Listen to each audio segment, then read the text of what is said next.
How's it going, everyone, and welcome to No Fun Allowed. And today I want to talk about what is a point crawl. So before we actually talk about what a point crawl is, we need to compare it to what the traditional is. The traditional is that we place forward a map much like this, and this is the world in which our players inhabit, and they are going to move around this map and do various things.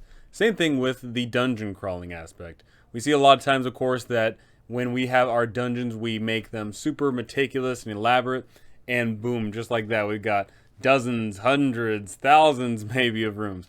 If you're not running a mega dungeon, it's probably going to be in the span of single digits, but you get the gist of it. Instead of going through all that minutia of having elaborate details and having crazy drawn out intricate designs, I think that a perfect solution is to run a point crawl. What a point crawl is instead of having all these fine details of, oh, there's exactly this castle here and that room there and that mountain there, what you do instead is you plot out some points, much like this. You have your starting area and your players need to get to some destination. How are they going to get there? Well, it's through this point crawl. They are going to go from one location to the next to the next. The point crawl is a way to make our game simplistic and easy to manage. It's going to be a way to give us some breathing room as GMs, and it's a way to give the players a simple path to travel, but if they don't know the exact outcomes, it's still going to be a fun mystery. A perfect example being right here in this one that I just created. We have the starting town, and we want to get to the Dragon's Lair. How are we going to get there? Well, we could go through the chasm, we could go through the Rayleigh's Gorge, or we could go to the Cloud Mountains. Oh, well, actually, I've got something in regards of we can climb easier, and I've got a feather fall. Let's go to the Cloud Mountains. Okay, that's cool, but that takes us to the Crow's Nest, and the Crow's Nest is dangerous, etc., right? We can have these simple point crawl systems that allow us to get to our destinations. Another thing to consider is it doesn't need to be exactly 3 treks. It could be 2, it could be 5, and also very importantly is the paths can cross. You see here that if you go to Rayleigh's Gorge, you can either go to Horkon's Hills or the Steps, but if you go to the Steps, you are guaranteed to go to the Tower. But if you go to Horkon's Hills, then you can go to the Depths. And you can see here that just a simple way of allowing your players to explore around a bit is not exactly linear. So this is just a simple pattern here, something I whipped up in a few minutes. So let's take a look and ask some simple questions here about why is it that we want to do point crawls. First off, it's because we want to keep it simple. Because instead of drafting up all these ridiculous maps, instead of having to think of all the in-between and all of the there, you instead just create simple plots on this map and boom, you've got your world. You have the world in which you inhabit and you can describe all the detail therein. But most important of all, the fact that you are just keeping it so simple and you're going to make it so that everybody's on board with what's going on. What's also nice about the point crawl is the fact that we only plan for what's ahead. So if we take a look back here, if you go down the Clouds Mountain, then I'm guaranteed to know that you're going to go to the Crow's Nest and you're going to go to the Hand of the Gods. And yeah, we just prepare for that, right? But then we also have to consider maybe they'll backtrack and maybe you have to decide, okay, I might have to prep something else here. But there it is. Once your players go down the chasm and into the underground, you don't have to worry about prepping anything else. You just prepare for what's in front of them and potentially for what's behind them. Don't waste your time prepping for things that they're not going to be doing in the immediate time.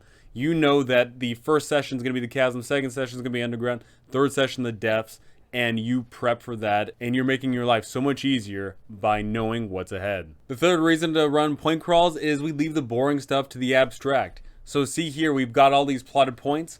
Those are going to be intricate. Those are going to be unique. Those are going to be fun locations that you detail out. But you see there, those lines, they interconnect them. That's the travel. That's the boring things that we don't care about. Instead of worrying about all the minutia of traveling from point A to point B, you travel from point A to point B. Problem solved. We have the points. We've got them listed here. Don't worry about all the boring things like, oh, how do we get there? Oh, the only way to get to the Cloud Mountains is you have to climb. Perfect. And then from the Cloud Mountains to the Crow's Nest, you have to ascend to this mountain. Easy peasy. Keep those things super simple, and you can maybe leave them up to dice checks. You can maybe ask them, hey, how exactly you're going to do it, but just completely override the boring things and make sure that they're progressing along whatever path that they choose. Number 4, plan the points, randomize the in-between. So yes, like I said before, we've got these plotted points and they're super intricate and detailed out and a ton of fun, but those lines there, that's just the travel. That's just what happens in between. If you're running a game where random encounters don't matter, then yeah, it's just a quick little montage. You say you see some pretty sights here and there, this and that, and boom, you arrive at this destination. But if you do like keeping it random, then you have some random counter table on the side there. And that's where they bump into the wandering monsters. That's where they bump into that weird shrine that's covered in cobwebs. That's where they bump into the random things. So you can leave the in-between for improv, but with the detailed out points, that is where you have those fun, intricate, detailed locations. In 5 here, this is going to encourage map making. If you don't provide a map for your players, they are going to come up with one. They may not natively draw one up, but in their minds, they're formulating the world around. How does this world work? You say, okay, the starting town is right here, and 80 miles away, there's the dragon's lair. Go. They're going to start using their imagination. What does the scenery look like? You can, of course, have this, right? You can have this world and then decide to use the point crawl as well. But if you don't show them the map, then they're probably just going to start assuming whatever. And I would encourage that you encourage the players to draw upon their own map. That map could be that super detailed, intricate one, or it could be a point crawl version. And that would be a fun comparison. If you draw up the point crawl and then they draw up their own point crawl, then you can see how it compares. Is it exact? Maybe they mislabeled some things, maybe they mistypoed some things, and maybe they got the distances wrong. But regardless, they are going to have their own variation. You're going to have your own variation, and it'll be a fun comparison. Another way it encourages map making is once you have the name or whatever small details you write here in these points, you're going to make a map for this location, and you're going to have it mapped right there. I know that the Vile Marshes are here, and I'm going to have this one battle map prepared. I'm going to have this ruined tower, and I'm going to have this handout prepared. Easy peasy stuff. You can easily correlate every map or piece of art that you have, tie it to any one of these locations, and you are good to go. So depending on the level of game style that you have, whether you run a theater of the mind or you run a super duper nitty hardcore, you're drawing out all those maps, you can do the point crawl.